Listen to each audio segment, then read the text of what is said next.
ಈ ರೀಡಿಂಗ್ ನಿಮಗೆ ಅನ್ವಯಿಸಿದರೆ ಅಥವಾ ರೆಸೊನೇಟ್ ಆದರೆ ಮಾತ್ರ ತೊಗೊಳ್ಳಿ, ಇಲ್ಲಾಂದರೆ ಬಿಟ್ಬಿಡಿ. ಇದು ಒಂದು ಜನರಲ್ ರೀಡಿಂಗ್ ಮಾತ್ರ ಆಗಿರುತ್ತೆ. ಕಾರ್ಡ್ಸ್ನ ಶಫಲ್ ಮಾಡಿದಾಗ ನನಗೆ ಫಸ್ಟ್ ಕಾರ್ಡ್ 8 ಆಫ್ ಪೆಂಟಿಕಲ್ಸ್ ಬಂದಿದೆ. ಸೊ ಮೇ ಬಿ ತುಂಬ ಎಮೋಷ್ನಲ್ ಆಗ್ಬೋದು ನೀವು ಅಂತ ಅನಿಸುತ್ತೆ ನನಗೆ. ಈ ಮಂತು ಸ್ವಲ್ಪ ಹೆಲ್ತ್ ಕಡೆ ಫೋಕಸ್ ಇರಲಿ. ತುಂಬ ಸಣ್ಣ ಪುಟ್ಟ ತೊಂದರೆಗಳಂತ ಹೇಳಲ್ಲ, ಏನಾದರೂ ತಾಗಿಸ್ಕೊಡ್ತೀರಾ, ಬೆರಳುಗಳ ಬಗ್ಗೆ ಹುಷಾರಾಗಿರಿ. ಸೊ ನೆಕ್ಸ್ಟ್ ಬರೋ 30 ಡೇಸ್ವರೆಗೂ ಸ್ವಲ್ಪ ಡಿಫಿಕಲ್ಟೀಸ್ ಅಂತ ಹೇಳ್ತೀನಿ. ಸ್ವಲ್ಪ ಪೇಷನ್ಸ್ ಇಂಪಾರ್ಟೆಂಟ್. ಹಾಗೆ ಸ್ವಲ್ಪ ಹೊಸ ವ್ಯಕ್ತಿಗಳನ್ನ ಮೀಟ್ ಆಗ್ತೀರಾ, ಮೋಸ ಹೋಗೋ ಚಾನ್ಸಸ್ ಕೂಡ ಅಷ್ಟೇ ಇರುತ್ತೆ. ಸಡನ್ ಡಿಫಿಕಲ್ಟೀಸ್ನ ಕೂಡ ನಾನು ಹೇಳ್ತೀನಿ. 8 of pentacles paying bills and loans ಅಂತ ಹೇಳುತ್ತೆ. 9 to 5 ವರ್ಕ್, ಓವರ್ ವರ್ಕ್ ನಿಮ್ಮದು, ನಿಮ್ಮ ಪಾರ್ಟ್ನರ್ದು. ಚಾಲೆಂಜಸ್ ಇಂಪ್ರೂವ್ ಆಗುತ್ತೆ, ಸ್ವಲ್ಪ ನೀವು ಬ್ಯಾಲೆನ್ಸ್ನ ನೋಡ್ತೀರಾ. ಸೆಕೆಂಡ್ ಕಾರ್ಡ್ ನನಗೆ 8 ಆಫ್ ವಾಂಡ್ಸ್ ಬಂದಿದೆ. ತುಂಬ ಕಾನ್ಸಂಟ್ರೇಷನ್ ಅಗತ್ಯ ಇದೆ ರಿಲೇಷನ್ಶಿಪ್ ಬಗ್ಗೆ ಮತ್ತು ನೀವು ಮಾಡೋ ಕೆಲಸದ ಬಗ್ಗೆ ಅಂತ ಕೂಡ 8 ಆಫ್ ವಾಂಡ್ಸ್ ಹೇಳ್ತಾ ಇದೆ. ಸೊ ಥರ್ಡ್ ಕಾರ್ಡ್ ನನಗೆ ನೈಟ್ ಆಫ್ ವಾಂಡ್ಸ್ ಬಂದಿದೆ. ತುಂಬ ಹಾರ್ಡ್ ವರ್ಕಿಂಗ್ ಇದ್ದೀರಾ. ನಾನು ಆಗಲೇ ಹೇಳಿದೆ, ಸ್ಯಾಟರ್ನ್ ಇದ್ದಾನೆ ಅಂದರೆ ಹಾರ್ಡ್ ವರ್ಕ್ ನೀವು ಮಾಡಲೇಬೇಕು.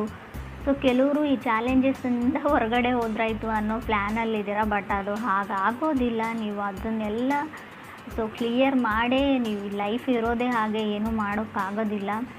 ಬಟ್ ಇಲ್ಲಿ ಕೆಲವರು ತುಂಬ ಲೇಝಿ ಇದ್ದೀರಾ. ನೀವು ಕನೆಕ್ಟ್ ಆಗಿರೋ ಪರ್ಸನ್ನು, ಅದ್ರ ಕಡೆ ಕೂಡ ಗಮನ ಕೊಡಿ. ಸ್ವಲ್ಪ ಆ್ಯಕ್ಟಿವ್ ಆಗಿರಿ, ಜಿಮ್ಗೆ ಹೋಗಿ, ವ್ಯಾಯಾಮ ಮಾಡಿ, ಜಾಗಿಂಗ್ ಮಾಡಿ, ಫಿಟ್ನೆಸ್ ಫ್ರೀಕ್ ಆಗಿರಿ ಅಂತ ಕಾರ್ಡ್ ಹೇಳುತ್ತೆ. ಫೋರ್ತ್ ಕಾರ್ಡ್ ನನಗೆ ಏಸ್ ಆಫ್ ವಾಂಡ್ಸ್ ಬಂದಿದೆ. ಟ್ರಾವೆಲ್ ರಿಸ್ಟ್ರಿಕ್ಷನ್ಸ್ ಅಂತ ಹೇಳುತ್ತೆ. ಯಾವುದಕ್ಕೋ ಏನೋ ಪ್ಲ್ಯಾನ್ ಮಾಡಿರ್ತೀರ, ಟ್ರಾವೆಲ್ ಮಾಡಬೇಕು, ನಿಮ್ಮ ಪಾರ್ಟ್ನರ ಮೀಟ್ ಆಗಬೇಕು ಅಂತ. ಸೊ ಅದಾಗೋದಿಲ್ಲ. ಸೊ ಕೆಲಸದ ಒತ್ತಡದಿಂದ ತುಂಬ ಪ್ರೋಗ್ರಾಮ್ಸ್ ಆ್ಯಂಡ್ ಪ್ಲ್ಯಾನ್ಸ್ ಕ್ಯಾನ್ಸಲ್ ಹೋಗೋ ಚಾನ್ಸಸ್ ಇದೆ, ನಿಮ್ಮದು ಅಥವಾ ನಿಮ್ಮ ಪಾರ್ಟ್ನರ್ದು. ಫಿಫ್ತ್ ಕಾರ್ಡ್ ನನಗೆ 7 ಆಫ್ ಸಾರ್ಡ್ಸ್ ಬಂದಿದೆ. ಇಲ್ಯೂಷನ್ಸ್ ಅಂತ ಹೇಳುತ್ತೆ. 7 ಆಫ್ ಸಾರ್ಡ್ಸ್ ಕೆಲವೊಮ್ಮೆ ಭ್ರಮೆಯಲ್ಲಿರೋದನ್ನು ರೀಪ್ರೆಸೆಂಟ್ ಮಾಡುತ್ತೆ. ನೀವು ಭ್ರಮೆಯಲ್ಲಿದ್ದೀರೋ, ನಿಮ್ಮ ಪಾರ್ಟ್ನರ್ ಭ್ರಮೆಯಲ್ಲಿದ್ದಾರೋ, ತುಂಬ ಸುಳ್ಳುಗಳನ್ನ ಹೇಳ್ತೀರಾ. ಅಗತ್ಯ ಇಲ್ಲದೆ ಇದ್ದರೂ ಕೂಡ ನೀವು ತುಂಬ ಸುಳ್ಳನ್ನ ಹೇಳ್ತಿರೋ, ಅಥವಾ ನಿಮ್ಮ ಪಾರ್ಟ್ನರ್ ತುಂಬ ಸುಳ್ಳುಗಳನ್ನ ಹೇಳ್ತಾರೋ. ಸೊ ರೆಡ್ ಫ್ಲ್ಯಾಗ್ ಅಂತ ಹೇಳುತ್ತೆ. ನಿಮಗೇನೋ ತುಂಬ ಫೀಲಿಂಗ್ಸ್ ಇದೆ, ಡೇಟ್ ಮಾಡಬೇಕು, ಅವ್ರನ್ನ ಮೀಟ್ ಆಗಬೇಕು, ಅವ್ರನ್ನ ನೋಡಬೇಕು, ಅವ್ರ ಜೊತೆ ಫೀಲಿಂಗ್ಸ್ನ ಶೇರ್ ಮಾಡ್ಕೊಳ್ಬೇಕು ಅಂತ. ಬಟ್ ನಿಮ್ಮ ಪಾರ್ಟ್ನರ್ದು ರೆಡ್ ಫ್ಲ್ಯಾಗ್ ಇದೆಯೋ, ನಿಮ್ಮದು ರೆಡ್ ಫ್ಲ್ಯಾಗ್ ಇದೆಯೋ, ತುಂಬ ರಿಸ್ಟ್ರಿಕ್ಟಿವ್ ಇದ್ದಾರೆ, ಅವರು ಓಪನ್ ಅಪ್ ಆಗ್ತಾ ಇಲ್ಲ, ಅವ್ರ ಫೀಲಿಂಗ್ಸ್ನ ಶೇರ್ ಮಾಡ್ಕೊಳ್ತಾ ಇಲ್ಲ ಅಂತ ಅನಿಸುತ್ತೆ. ಸಿಕ್ಸ್ ಕಾರ್ಡ್ ನನಗೆ 7 ಆಫ್ ಕಪ್ಸ್ ಬಂದಿದೆ. ಕೆಲವರು ತುಂಬ ಕೆಲಸದಲ್ಲೋ ಅಥವಾ ರಿಲೇಷನ್ಶಿಪ್ಪಲ್ಲೋ ತುಂಬ ಕನ್ಸಿಸ್ಟೆನ್ಸ್ ಇದ್ದಾರೆ. ಸೊ ಹೇಗಾದರೂ ಮಾಡಿ ಅವ್ರನ್ನ ಪಟ್ಕೊಳ್ಳೇಬೇಕು, ಅವ್ರ ಮನಸ್ಸನ್ನ ಗೆಲ್ಲೇಬೇಕು ಅನ್ನೋ, ಸೊ ಅಥವಾ ಗೋಲ್ಸ್ನ ಅಥವಾ ಡ್ರೀಮ್ಸ್, ಕೆರಿಯರ್ ಬಗ್ಗೆ ಆದರೆ ಆ ಗೋಲ್ಸ್ನ ರೀಚ್ ಮಾಡಲೇಬೇಕು ಅಂತ ಹೇಳ್ತಾ ಇದೆ. ಸೊ ಫ್ಯಾಮ್ಲಿ ಚೆನ್ನಾಗಿದೆ, ವೆಲ್ತಿ ಫ್ಯಾಮ್ಲಿ ಅನ್ಬೋದು, ನಿಮ್ಮದು ಕೂಡ ಅವ್ರದ್ದು ಕೂಡ. ಸೊ ಅಡ್ವೈಸನ್ನ ತೊಗೊಳ್ಬೋದು. ಸ್ಟಾರ್ಟಿಂಗ್ ಆಫ್ ರಿಲೇಷನ್ಶಿಪ್ಪಲ್ಲಿ ಹೊಸದಾಗಿ ಕಮಿಟ್ ಆಗಿದ್ದರೆ ಖಂಡಿತವಾಗ್ಲೂ ನಿಮ್ಮ ಫ್ರೆಂಡ್ಸ್ದು ಯಾರಾದರೂ ಅಡ್ವೈಸ್ನ ತೊಗೊಳ್ಳಿ ನೀವು ಅಂತ ಕೂಡ ಕಾರ್ಡ್ ಹೇಳುತ್ತೆ. 7th ಕಾರ್ಡ್ ನನಗೆ 6 ಆಫ್ ಸಾರ್ಡ್ಸ್ ಬಂದಿದೆ. ಯಾರೋ ಯಾರ ಜೊತೆನೋ ಮಾತಾಡ್ತಾ ಇಲ್ಲ, ನೀವು ನಿಮ್ಮ ಪಾರ್ಟ್ನರ್ ಜೊತೆ ಅಷ್ಟೊಂದು ಕಮ್ಯುನಿಕೇಟ್ ಮಾಡ್ತಾ ಇಲ್ವೋ, ಅದರ್ ಪರ್ಸನ್ ನಿಮ್ಮ ಜೊತೆ ಕಮ್ಯುನಿಕೇಟ್ ಮಾಡ್ತಾ ಇಲ್ವೋ. ಕೆಲವ್ರಿಗೆ ರೆಡ್ ಫ್ಲ್ಯಾಗ್ ಅಂತ ಹೇಳಿದೆ. ಸೊ ತುಂಬ ಸ್ಟ್ರಾಂಗಾಗೇ ಇದೆ ಅದು. ನೀವು ಅವ್ರನ್ನ ಬ್ಲಾಕ್ ಮಾಡಿದಿರೋ, ಅವ್ರು ನಿಮ್ಮನ್ನು ಬ್ಲಾಕ್ ಮಾಡಿದ್ರು. ಮೈಂಡ್ ಗೇಮ್ಸ್ ಅಂತ ಹೇಳ್ಬೋದು. ಸೊ ಮೈಂಡ್ ಗೇಮ್ಸ್ ಕೂಡ ಕಾಣ್ತಾ ಇದೆ. ಕೆಲವರಿಗೆ ಮಾತ್ರ ಫ್ರೆಂಡ್ಸ್, ಎಲ್ರಿಗೂ ಅಲ್ಲ. 8th ಕಾರ್ಡ್ ನನಗೆ ನೈಟ್ ಆಫ್ ಪೆಂಟಿಕಲ್ಸ್ ಬಂದಿದೆ. ಸೊ ಅವ್ರ ಕಡೆಯಿಂದ ಅವ್ರು ಮೂವ್ ಮಾಡೋದನ್ನು ಸ್ಟಾಪ್ ಮಾಡಿರ್ಬೋದು, ಅವ್ರ ಎಫರ್ಟ್ನ ಸ್ಟಾಪ್ ಮಾಡಿರ್ಬೋದು. ಮುಂಚಿನ ಥರ ಅವ್ರ ಮೆಸೇಜಸ್ನ ಮಾಡಲ್ಲ, ಕಾಲ್ನ ಮಾಡಲ್ಲ. ಸೊ ಇತ್ತೀಚೆಗೆ ಯಾಕೋ ಅವ್ರಿಗೆ ಇಂಟ್ರೆಸ್ಟ್ ಕಮ್ಮಿ ಆಗಿದೆ ಅಂತ ನಿಮ್ಗೆ ಅನಿಸ್ತಾ ಇದೆ. ಬಟ್ ಅದು ಯಾವುದೇ ರೀತಿಯಿಂದಲೂ ಇಂಟ್ರೆಸ್ಟ್ ಕಮ್ಮಿ ಆಗಿಲ್ಲ. ಅವರು ನಿಮ್ಮ ಕಡೆಯಿಂದನೂ ಏನಾದರೂ ಎಫರ್ಟ್ ಬರಲಿ, ನೀವು ಕೂಡ ಅವ್ರನ್ನ ಅಷ್ಟೇ ಅಡ್ಮೈರ್ ಮಾಡಲಿ, ಅಷ್ಟೇ ಲವ್ ಆ್ಯಂಡ್ ಕೇರ್ ಮಾಡಲಿ, ಅಫೆಕ್ಷನ್ ಇರಲಿ ನಿಮ್ಮ ಕಡೆಯಿಂದನೂ ಅಂತ ಅವರು ಬಯಸ್ತಾ ಇದ್ದಾರೆ ಅಂತ ಹೇಳ್ಬೋದು. 9th ಕಾರ್ಡ್ ನನಗೆ ಸ್ಟಾರ್ ಕಾರ್ಡ್ ಬಂದಿದೆ. ಲರ್ನಿಂಗ್ ಕರ್ವಲ್ಲಿ ಇದ್ದೀರಾ ರೈಟ್ ನಾವು, ನೀವು ಅಥವಾ ಅವ್ರಿಗೂ. ಸ್ಟಾರ್ ಕಾರ್ಡ್ ಇರೋದ್ರಿಂದ ಹೋಪ್ ಇದೆ, ನಂಬಿಕೆ ಇದೆ ನಿಮ್ಮ ಮೇಲೆ, ಅವ್ರ ಮೇಲೆ ನಿಮಗೆ. ಸೊ ಚೇಂಜಸ್ ಇನ್ ರಿಲೇಷನ್ಶಿಪ್ ಅಂತ ಹೇಳುತ್ತೆ ಸ್ಟಾರ್ ಕಾರ್ಡ್ ಕೂಡ. 10th ಕಾರ್ಡ್ ನನಗೆ 6 ಆಫ್ ಪೆಂಟಿಕಲ್ಸ್ ಬಂದಿದೆ. ಕೆಲವರು ಇತ್ತೀಚೆಗೆ ಕೆಲಸ ಸಿಕ್ಕಿದೆಯೋ, ಕೆರಿಯರ್ ಸೆಟಲ್ ಆಗಿದ್ದೀರೋ, ಇತ್ತೀಚೆಗೆ ಮನೆಯಲ್ಲಿ ಫ್ಯಾಮಿಲಿ ಮೆಂಬರ್ಸ್ ನಿಮಗೆ ಜವಾಬ್ದಾರಿ ಕೊಟ್ಟಿದ್ದಾರೋ. ಲರ್ನಿಂಗ್ ಟು ಪೇ ಬಿಲ್ಸ್ ಅಂತ ಹೇಳುತ್ತೆ.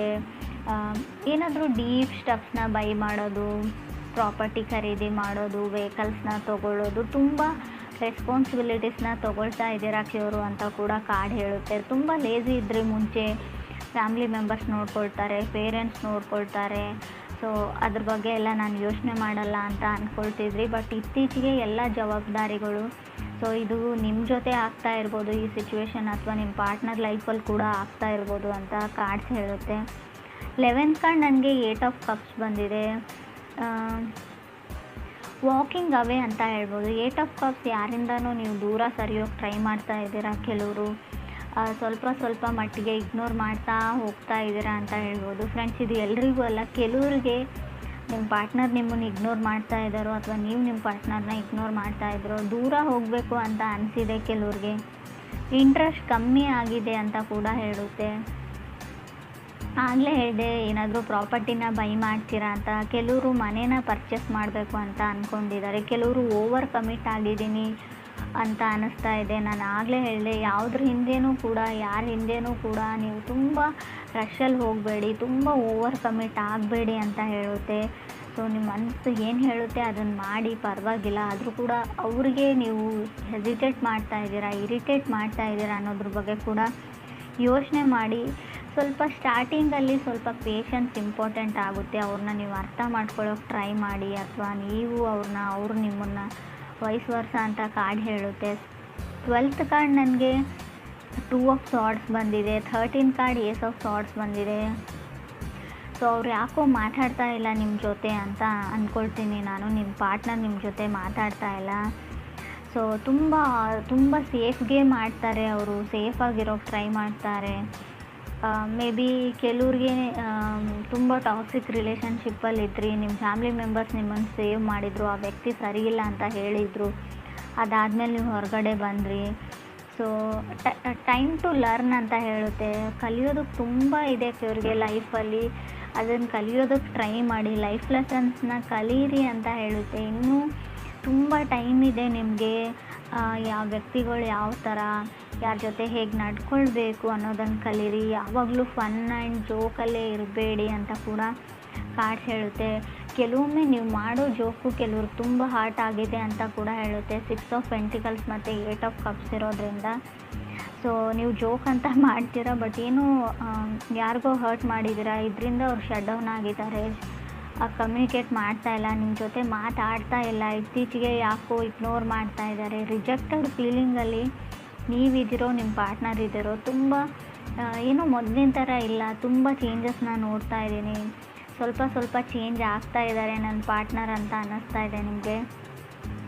ಇದರಿಂದ ಟ್ರಿಗರ್ ಆಗ್ತಾ ಇದ್ದೀರಾ ಇಬ್ಬರಲ್ಲೊಬ್ಬರು, ಹರ್ಟ್ ಆಗ್ತಾ ಇದೆ ನಿಮಗೆಲ್ಲೋ ಒಂದು ಕಡೆ. ಬಟ್ ನೀವು ಅದನ್ನು ಓಪನ್ ಆಗಿ ಅವ್ರ ಜೊತೆ ಡಿಸ್ಕಸ್ ಮಾಡಿಲ್ಲ. ಸೊ ಅದನ್ನು ಕೇಳಿಬಿಡಿ, ಅವ್ರಿಗೆ ಏನು ಪ್ರಾಬ್ಲಮ್ಮು, ಏನು ನಡೀತಾ ಇದೆ ಅಂತ. ಸೊ ಒಂದು ಸಲ ಕ್ಲಿಯರ್ ಮಾಡಿಕೊಂಡು, ಸೊ ಅದರಿಂದ ಅವ್ರಿಗಿಷ್ಟ ಇಲ್ಲ ಅಂದರೆ ಅದರಿಂದ ಹೊರಗಡೆ ಬನ್ನಿ ಅಂತಲೇ ನಾನು ಹೇಳ್ತೀನಿ. ಸೊ ಬೀಯಿಂಗ್ ಹ್ಯಾಪಿ ಅಂತ ಅನಿಸುತ್ತೆ, ಖುಷಿಯಾಗಿದ್ದೀರಾ. ಬಟ್ ಚಾಲೆಂಜಸ್ ಸ್ವಲ್ಪ ಜಾಸ್ತಿ ಇದೆ ಫೆಬ್ರವರಿಯಲ್ಲಿ ಕಟಕ್ ರಾಶಿಯವ್ರಿಗೆ. ಚಾಲೆಂಜಸ್ ಅಂದರೆ ತುಂಬ ಕಷ್ಟಗಳು ಬರ್ತವೆ ಅಂತ ಅಲ್ಲ, ಸ್ವಲ್ಪ ಬ್ಯುಸಿಯಾಗಿರ್ತೀರ, ತುಂಬ ಕೆಲಸಗಳಿರ್ತವೆ, ಓಡಾಟ ಇರುತ್ತೆ, ಶಾಪಿಂಗ್ ಇರುತ್ತೆ, ಪರ್ಚೇಸ್ ಇರುತ್ತೆ, ಕೆಲವು ಜವಾಬ್ದಾರಿಗಳಿರುತ್ತೆ, ಪೂಜೆ ಇರುತ್ತೆ. ಸೊ ಮನೆಗೆ ನೆಂಟರು ಬರ್ಬೋದು. ತುಂಬ ಅಂದರೆ ತುಂಬ ಟ್ರಾವೆಲಿಂಗ್ ಕೂಡ ಇರುತ್ತೆ. ಆಲ್ರೆಡಿ ಕೆಲವರು ಟ್ರಾವೆಲಿಂಗ್ನ ಮುಗಿಸ್ಕೊಂಡು ಬಂದಿರ್ಬೋದು. ಕೆಲವ್ರಿಗೆ ಬಹಳ ಬೇಗ ಈ ಡಿಫಿಕಲ್ಟೀಸ್ ಎಂಡ್ ಆಗುತ್ತೆ, ಕೆಲವ್ರಿಗೆ ಮಂತ್ ಕೊನೆಯಲ್ಲಿ ಕೂಡ ಎಂಡ್ ಆಗ್ಬೋದು ಡಿಫಿಕಲ್ಟೀಸ್. ಬಟ್ ಯೋಚನೆ ಮಾಡೋ ಅಗತ್ಯ ಇಲ್ಲ, ಸ್ವಲ್ಪ ಹೆಲ್ತ್ ಕಡೆ ಜಾಸ್ತಿನ ಗಮನ ಕೊಡಿ ನೀವು ಅಂತ ಹೇಳ್ಬೋದು. ಸಡನ್ನಾಗಿ ಕೋಲ್ಡ್ ಆಗ್ಬೋದು, ಸಡನ್ನಾಗಿ ವೆದರ್ ಚೇಂಜ್ ಆಗೋದ್ರಿಂದ, ಟ್ರಾವೆಲ್ ಮಾಡಿ ಬೇರೆ ಊರು ಅಥವಾ ಸಿಟಿಗೆ ಹೋಗೋದ್ರಿಂದ ಸಡನ್ ಹೆಲ್ತ್ ಇಶ್ಯೂಸ್ ಬರ್ಬೋದು. ನಡೆಯುವಾಗಲೂ ಅಥವಾ ಶೂಸ್ ಅಥವಾ ಏನಾದರೂ ಇದ್ರೂ ಕೂಡ ಸ್ವಲ್ಪ ಚೆನ್ನಾಗಿರೋ ಶೂಸ್ನ ಹಾಕ್ಕೊಂಡಿರಿ ಅಂತ ನಾನು ಹೇಳ್ತೀನಿ. ಬೆರಳುಗಳ ಬಗ್ಗೆ ಸ್ವಲ್ಪ ಕೇರ್ಫುಲ್ ಆಗಿರಿ. ಕೊನೆಯದಾಗಿ ಹೇಳೋದಾದ್ರೂ ನಾನು ಅದನ್ನೇ ಹೇಳ್ತೀನಿ.